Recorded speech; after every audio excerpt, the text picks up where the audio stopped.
Hello, my darling, beautiful, powerful, everyday women of the world.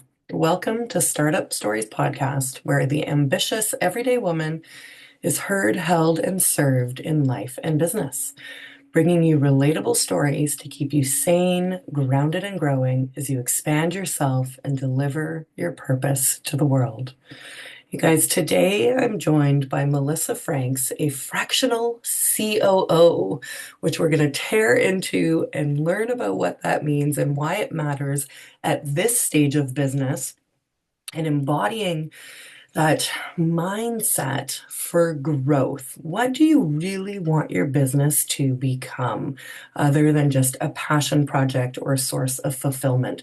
Melissa has over 2 decades of experience in building business in, like, I want you to think Coca-Cola. I want you to think McDonald's or Starbucks. I want you to think uncomfortably big because Melissa works with multi-million dollar companies and was a part of an over $300 million company herself. And so we have access today to like this incredible woman who is relatable and has 3 boys, which in of itself is a feat to raise and still, show up at 6 a.m. looking stunning and ready and holding life together. And so she has so much wisdom to offer and insight as to what you're seeing, Melissa, in these bigger companies that we can then relate back, as well as your own journey from working in corporate to growing your own business and what that was like and what you learned from it. So I'm just really thrilled and honored to have you here today. Thanks for joining us. Thank you so much. I'm so excited to have this conversation. And I have a special place in my heart for the early stage entrepreneur Mhm. because it's hard and there's not a lot of good resources you can trust. So, as Mhm. much as I work with, 7 and 8 figure businesses, this is really, I spent a lot of time advising VCs and early stage startups, Mhm. where they were looking for funding and working out of garages. So, Mhm. in a lot of ways, it's very familiar to me. Yeah. Yeah, wonderful. So tell us a bit about you. Like after, spending that much time in corporate, what started to shift? Was the call always there, or did something, start to reveal itself timing wise? What happened? I like to build things. Like it Hmm. just is, I was never the employee that would come in and just run the ship Hmm. forever and ever and ever. It just was not in my DNA. And I learned that pretty early on, within like the first 5 to 6 years. I'm like, where's the chaos? Where's the car crash? Where's the thing that I Hmm. can go fix and build? And so after I did all sorts of things in corporate. And after that big, long journey, I found myself in a role post-COVID. So we survived COVID where I wasn't really needed day to day. I had an amazing rock star team at an organization that was a few hundred people around the globe. And I went on vacation for 3 weeks and came back. I'm like, okay, what do I need to do? And they're like, Right. you can leave. And that was fantastic because that was the goal. And also, I literally didn't have enough to do to keep my mind working. And so Hmm. I had an opportunity to exit that business. I took it. And then I went to partner with a founder who had an amazing idea to do exactly what I love to do, build new businesses every 9 months. He really had an incubator built out and he had all of these ideas and just needed somebody to bring them to life. And unfortunately, he ran out of money 10 Hmm. months in. And that was really a point where I needed to make a decision. I had a lot of upheaval in my personal life at the same time. And I needed to make money. I couldn't just sit around and Hmm. take a break. And so, very baby steps, I phoned a friend literally who said that she might need some help, and she was my first client. Hmm. And I pivoted into what is now a rapidly growing professional services business. But at the time, it was just like one step. Like, Hmm. I need to do something. I don't really want a corporate job. It's not something I can take on right now. And that was how we ended up here. Hmm. So the fractional COO, is that a similar or same role as to what you were doing previously? I was a chief operating officer in corporate. It was my last role. So Mhm. I had worked in every function imaginable within a financial services company. And as a COO, you tend to do just about everything except Mhm. legal and finance, although sometimes you dabble. Mhm. So I really liked that the role was diverse and always a little bit different depending on where I was. So when I left the startup, I went to be an integrator or an operator. COO is another way to describe that. And when I needed I needed to do something else and needed to monetize what I was good at, I really sat down and said, so what can I do? Like where is my sweet spot? What can Yeah. I confidently walk into a room and say I can knock this out of the park? And the answer kept coming back to COO. And the reality is that during COVID, I had a lot of peers, female executives that were high powered, and you mentioned some name brands that they worked at, and Ah. they left and started their own businesses and then failed rapid fire. And every single time I said, like, what happened? I got some version of Mhm. wrong partner, bad advice, followed it to the ends of the earth, everything imploded. And so when I was looking at what to do, um, I knew that that was a really big problem out there for female entrepreneurs. And I said, well, I can fix that because I have credentials and Mhm. I'm not going to give you bad advice. And it actually Mhm. makes me kind of angry that that's happening. And so I did a little bit of research about what a part-time COO or a fractional COO looks like. And then that's where I pivoted my Mhm. skill set into. And how was that shift from having had a job to running your own business and becoming that new version of yourself? So it's really interesting because my sweet spot is growing businesses, Hmm. helping like see the forest through the trees and understanding how to unlock growth, how to get you unstuck, how to turn stuff around. That's really what I excel at. And when you start your own business, it takes a lot of the same muscle memory.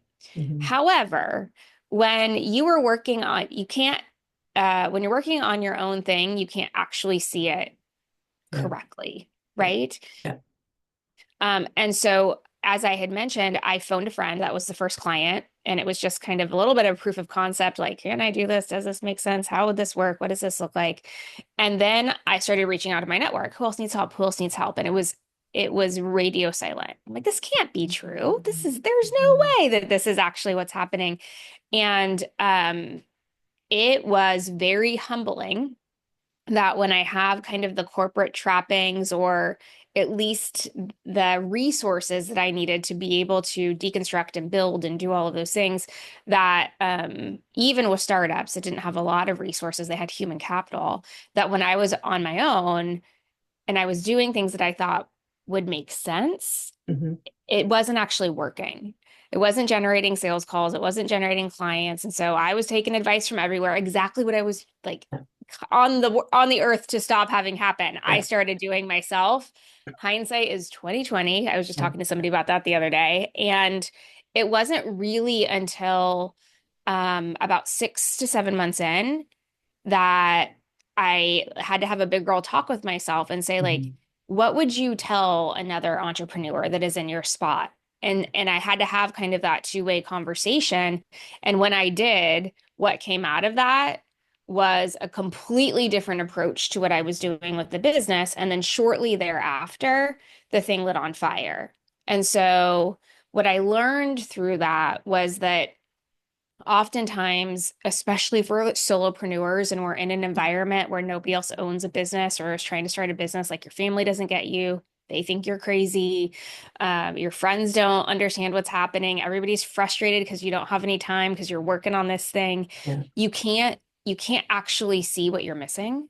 Mhm. And so it really requires that you find trusting, credible resources or support, whether it's within yourself or it's within a network that you can build Yeah. to help you figure out what to do next. There's a huge difference, and I really want to elevate this with it's hard for me to describe, but like you building a business versus following social media's latest trends or advice on, you know, fluffy stuff that doesn't actually lead to the metrics that create sustainable, repeatable growth.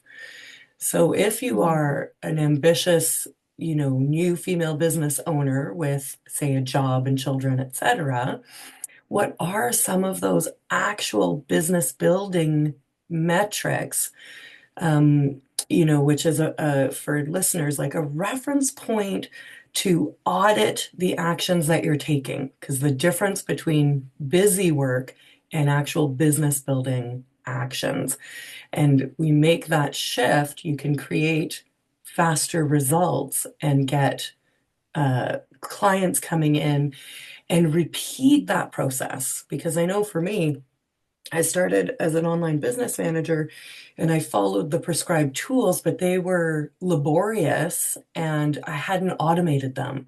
So every time a client called, I might be at work or dealing with a child or whatever, and it was this full body, survival mode reaction, which was not comfortable or a good space to be holding in order to serve a client, right? Yeah, I metrics are interesting because data eliminates the drama and it can also give you a false sense of security and hope, Right. depending on what you're measuring and how you're looking at it. Sure. Because there's a lot of glamour metrics out there. Yeah. There are a lot of people that have tens of thousands of followers on Instagram and are making like $5 a day. It just is Right. true. It is a reality. And so, um, what I tend to really advise is that you need to understand as soon as you have the very first person that wants to buy whatever it is that you're selling, whether it's services that you have or it's the product that you have made, what you really need to understand was their journey to get to the buying decision. Where did they, and I'm not talking friends and family, I'm talking like a Mhm. stranger on the internet found you Mhm. and they wanted the thing and they were like so excited about it. And you need to understand how they got there. How did they find you? How did they hear about it? How many touch points did you have to do? Like, what's all of the things? And then you want to replicate that. You'll never be able to duplicate it. Duplication is literally what a photocopy machine does. And I would argue that it doesn't even duplicate things because sometimes paper comes out wonky and two things never look exactly the same, right? Yeah. But replication is a similar experience. And so if you can start to understand as people are coming through and getting to the purchasing decision and actually giving you cash for whatever it Mhm. is that you're selling, then you start to see, so where are they coming from? How are they getting here? How are they arriving at that final action that we have? And then once you know that and you're able to see a little bit of a pattern, and you don't need 100 people to figure this out. Five works, three Mhm. works. Mhm. They always search on the internet and then they read a blog and then they send me an email and then we get on the phone and then, eventually they do the thing. Whatever that process looks like, then it tells you what you want to pay attention to. So in that example, if they're finding you on Google, then what you want to look at is website traffic. And you want to look at your SEO keyword performance and you want to run metrics around those things. But it's not helpful to start tracking metrics if you don't know what's actually creating conversion, because then you're just counting beans and you're not actually paying attention to the data that's going to tell you whether you're growing the thing. It's just going to distract you. Mhm. Mhm. Yeah, that this is good because we might be producing something and just putting it out there with Mhm. hopes or with like trying to match our energy to, etc. But very tangibly, somebody will find you from a very direct route, and that is the area to focus on and to nurture, and then to support with Mhm. systems and repeatable processes to make it easier and easier. And that's where you start to be able to handle more. Absolutely. And as I as I look out into the world where we can get free advice from the Alex and Oh, Layla Hermosis, yeah. from the Gary V's, from whatever marketing guru is talking on TikTok and Instagram. Yeah. What you're going to hear over and over and over again, and I've got an example of this because I think it might be helpful to some of your peoples. I sell professional services. Hmm. So nobody is going to get inspired to work with me by a 1 minute talking head video on Instagram. They're not going to just like randomly see me one day on Instagram and say, oh, she's going to answer all of my problems. That's just not how it's going to work. However, Gary Vee, Alex and Layla, etc., they're going to tell you to produce 10, 20, 30 posts and videos and stories and stay engaged and do this massive action on social. And I did that Right. for years. You can go to any of my social platforms and you can lose an entire day watching things. And what I realized was A, that was useful action, but not for the reason that they were coaching me to do it. There. And I'll use the word Brilliant. coaching loosely. Yeah. The yeah, the reason that it's so helpful is because when people find me on Google, and then they go to my website, they want to verify that I'm legit. And so then they go to Instagram, then they go to LinkedIn, then they go to TikTok, then they go to YouTube, and they're like, oh, there is an entire library, or what I refer to as a portfolio, Hmm. demonstrating competence and professionalism and expertise. And so I don't actually track followers or views or any of those things because I know that the purpose of that is to demonstrate credibility over time. However, I could have gotten really distracted by these big names in marketing and et cetera saying the solution and the answer is you just keep showing up everywhere. And for some businesses, it absolutely is. I have one client who she has an amazingly large business and all she's ever done is post on social. And Hmm. that's, she's climbing towards the eight-figure club. It's unreal. Never even run an ad. Like it's Hmm. amazing for her. But for most of us, there's a different way that that works. And so you've got to really take all of that advice with a grain of salt. And when I figured that out, it really dramatically changed where I was spending my effort, energy, time, the data that I cared about, all of those things. Yeah, it's a shift between you're trying to prove your identity through a Hmm. popularity contest or something Hmm. versus truly professionalizing what you have to offer and separating that from your identity as a part of you, but not who you are in entirety. And Hmm. that is a very powerful shift because the allure and exhilaration of starting a new business from the heart that feels fulfilling and feels passion driven and value aligned is intoxicating. And you can get lost in that, which romanticizes what you're doing versus really creating something that at the end of the day is to make money and serve people who need it, right? To get that exchange happening. So, because if you create all day, it might feel nice, but like you're the only one looking at it, right? And Hmm. you're making it about you versus making it about the people that you want to attract and bring Yep, in.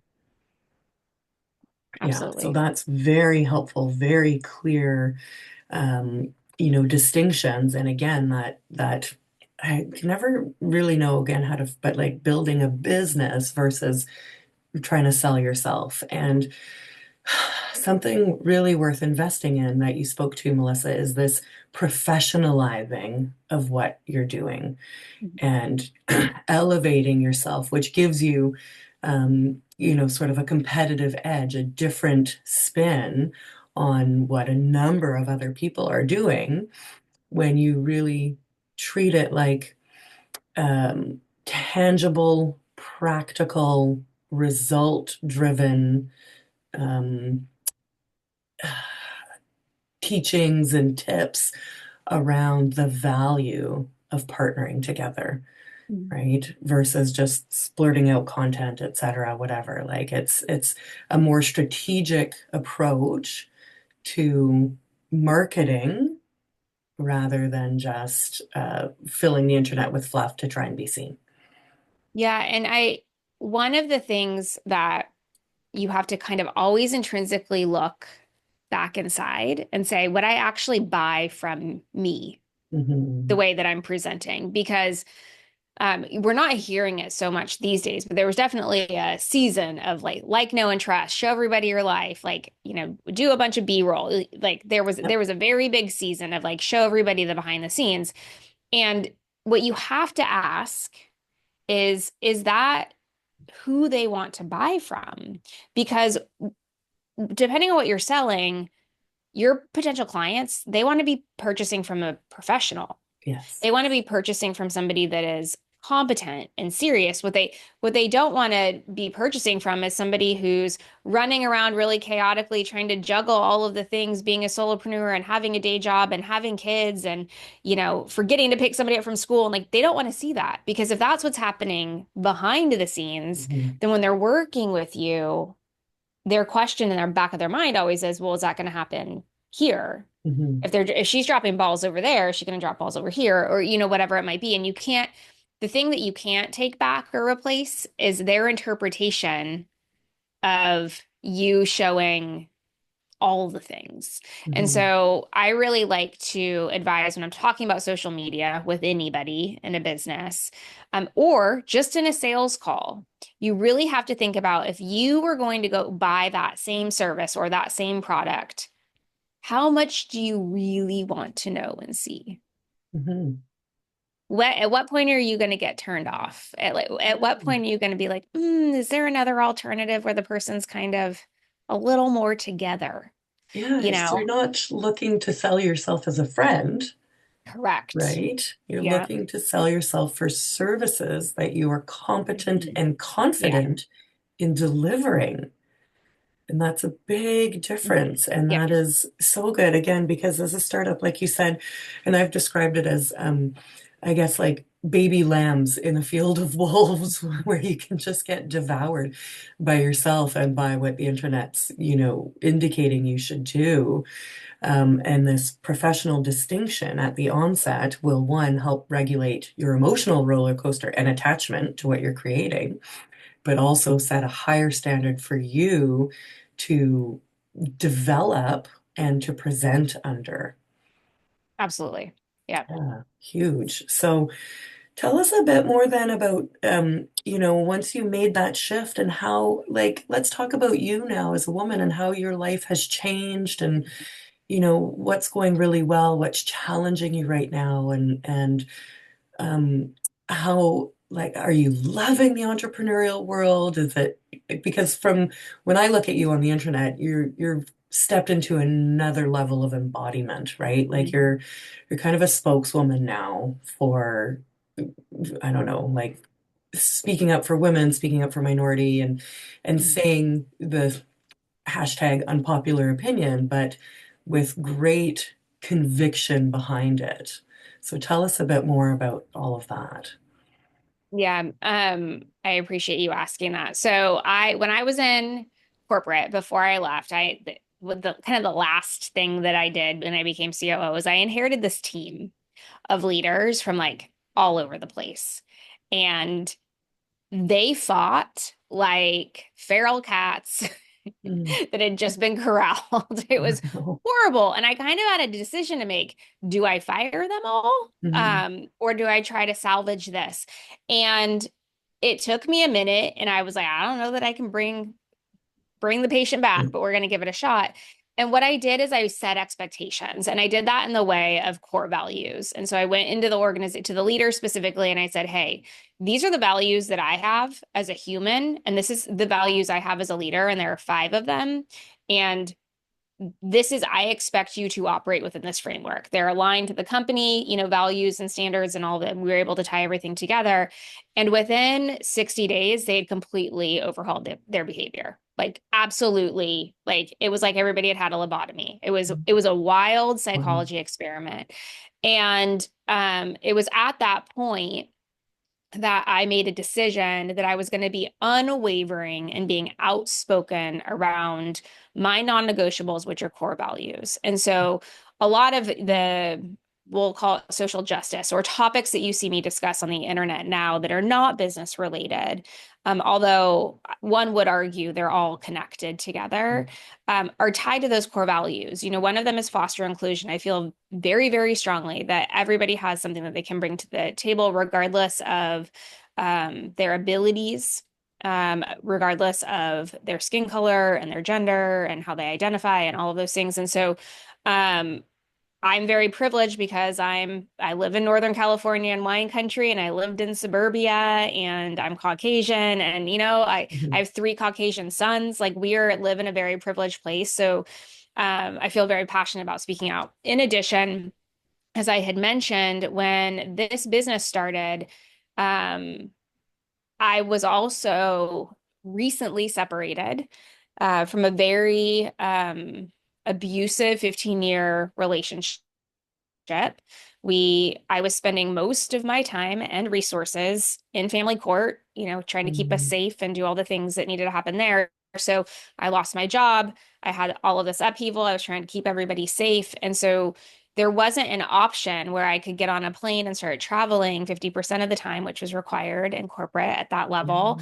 And there really wasn't an option where I could go into an office and have to sit there from 8 to 5 because the kids needed me. And so Mhm. this business was born out of necessity as much as it Mhm. was um, the right next step for Yeah. me overall. And so now, that was in the fall of 2023. So now, we're 18 months outside of that. And I learned a lot. And I continue daily learn a lot about being Yeah. in the family court system in the United States and California specifically. And I feel very strongly that because I have a platform that's not huge, but it's active, and I have the ability through my professional expertise to speak out on social issues, societal issues that I should, and it would be a waste if I didn't, because I'm not just doing this business to put food on the table. I'm actually Yeah. trying to empower women to take over more market share of business ownership out there in Yeah. the landscape. And the only way we do that is to highlight all of the other challenges and obstacles and roadblocks that are in the way. So to answer your question, because that was super long-winded, like I'm actually now doing what I was called to do. I Mhm. say a lot that I'm incredibly grateful to that 22-year-old for choosing the person that she chose, for starting the career that she chose. I'm incredibly grateful to that 30-year-old that kept saying yes to crazy assignments inside of corporate that nobody understood. Yeah. I'm incredibly grateful to the almost 40-year-old that said she'd become a global executive and didn't really understand how to do it because she had like a 1 and 3 and 5-year-old. Mhm. I spend a lot of time looking back and saying if I hadn't gone through all of that and I hadn't done all of those things, I wouldn't be in a position now to be able to make this massive impact that I really want to make. And so I feel like I've finally stepped into my purpose and my calling. I was just Yeah. building myself for Yeah. 20 plus years to get to the place where I had the knowledge and the expertise and the voice and the wisdom to be able to do that. This is, again, another moment to just kind of sit in because I've got goosebumps listening to that because what it doesn't discount the journey. In fact, it honors and celebrates every bit of it as the conditioning Mhm. to be prepared for what's next and what's next and what's next. Mhm. And you beautifully said earlier, these glamour metrics and these, drama that we can create for ourselves, that's all emotional, kind of girly type of responses to something new and exciting. But if you can Mhm. look at it in a longer period of time and accept that the things that are happening are building blocks towards other things, then you can, drop into that CEO mindset or that future mindset a lot um, more comfortably and with nervous system safety than futzing and fudging over everything that's happening to you every day, like Mhm. constantly reacting, reacting, reacting, right? It's like a shift into curiosity and openness. Where is this going to go? And where is this going to go? And sure, hindsight's 2020, but there's nothing blocking us from adopting that now Mhm. and kind of reverse engineering, so that we're kind of working across time. And as a startup, if we can start to drop into that, we'll be able to survive, not quit, because you've seen those powerhouse women, and I've seen lots of people just trying to start and then, oh, no, no, no, because they're not getting instant gratification, or they can't quite get into a rhythm, a sustainable rhythm to grow this on the side until it becomes whatever else it becomes. Yeah. I And mean, then when the you're in a reality, yeah, go yeah. Oh ahead, no, go I was ahead. gonna say the reality is, and like I'm a tough love girl, so like you're gonna get direct from me all of the time. So like Mhm. all of the people that work with me know that like I'm gonna tell it like it is. It's hard. Yeah. It's hard to do both. It's hard to have ands in your life, and every decision that you make comes with a consequence, whatever that is. Sometimes they're Hmm. fantastic consequences, and sometimes they are horrible Hmm. consequences. I made a decision while my business still was, I wasn't sure how much it was going to grow this year, to start working with somebody to help me with public relations because I knew that that was one of the things that we needed to do this year, which Hmm. means I'm recording a podcast with you at 6 o'clock in the morning for me. But on the flip side of that, 2 months in, I was on a global news station 2 weeks ago. I'm Hmm. recording another San Francisco market segment in prime Hmm. time next week. I'm going to New York to do the same. And so I still have clients and I have all of these things. So how do you do those things? Yeah, Well, you get up really early. yeah. You work on the weekends. And so I think sometimes when it's not easy, when it's not fluid, when it requires us to get uncomfortable, when it Hmm. requires us to maybe not sleep as much as we want, or I couldn't tell you what people are binging on Netflix right now, Hmm. when it requires you to let go of things that your old non-entrepreneur self was Yeah, accustomed to, yes. you just have to talk to yourself and say, like, are these decisions where I can live with the outcomes? And if the answer is no, then that's okay. It really, really is. Like nobody's telling you you have to do this. Hmm. It's a want to, and you have to every day, even when it's frustrating, you have to get up and say, I still want to do this. I still want to Hmm. see how it can work. I'm still curious about the process. Hmm. Yeah, yeah, definitely, because you do have to make space for it in your Hmm. life, and Hmm. that comes with responsibility. And this is where you have to walk the walk rather than just have a desire that looks good on paper. Right? It's my analogy is the gym. It's grunting and sweating and straining. Yeah. And sorry, accidental farts maybe from the straining. Like it's, Absolutely. And you know, I it, think for those of your listeners that have a family, that have children, because I get asked this question sometimes, and this was something that I did super early when I was in mm, corporate. Like I drove the kids to school and I was on conference calls. mm, Um, they knew all sorts of things about COVID response and mhm, the conflict between Russia and Ukraine. They got to be on a mhm, lot of very confidential security calls for a while. But what I did, which has worked incredibly well now that I've pivoted into an entrepreneurial space, is I always explained to them why there were work things happening when they were present, if it mm, needed to be, or mhm, why I was going to be late to an event of theirs, or why I needed to go on a trip. And we had conversations very openly about, I do this so that I can pay for the house that you live in and pay for the food and buy you that $500 baseball bat that you wanted last week. And we have always, from the time that they were very little, and age appropriate language yeah, around how to do that, we've always talked about why there is a balance between life and work and why work is important. And so when I started this business and they saw me up at crazy hours and taking calls from the side of the field while they were playing, or they know that I'm going to miss something because I have a sales call or whatever it might be, they get it. They know, well, that's what makes this familial machine run. That's what's going to yeah, change our lives. That's what's going to buy us cars and pay for college tuition and like do all of those things. And so I think sometimes we're really careful with our children specifically and want them to think that we live in this utopia. But like, how much of a gift is it that they understand that you have dreams and aspirations that are greater than your current Right. station Yeah. and that they can too?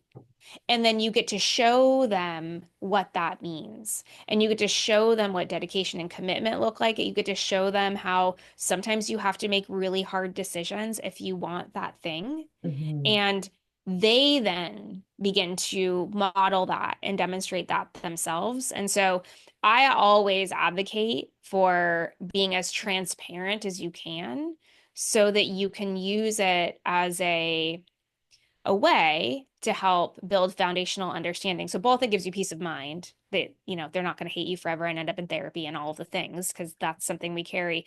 But it also really sends them off into the world eventually, because I have teenagers, right? So I can Hmm. speak a little bit from a decade of doing this. It Hmm. sends them off into the world understanding if I have big goals and big visions, that comes with big sacrifice and hard Yeah. work. Yeah.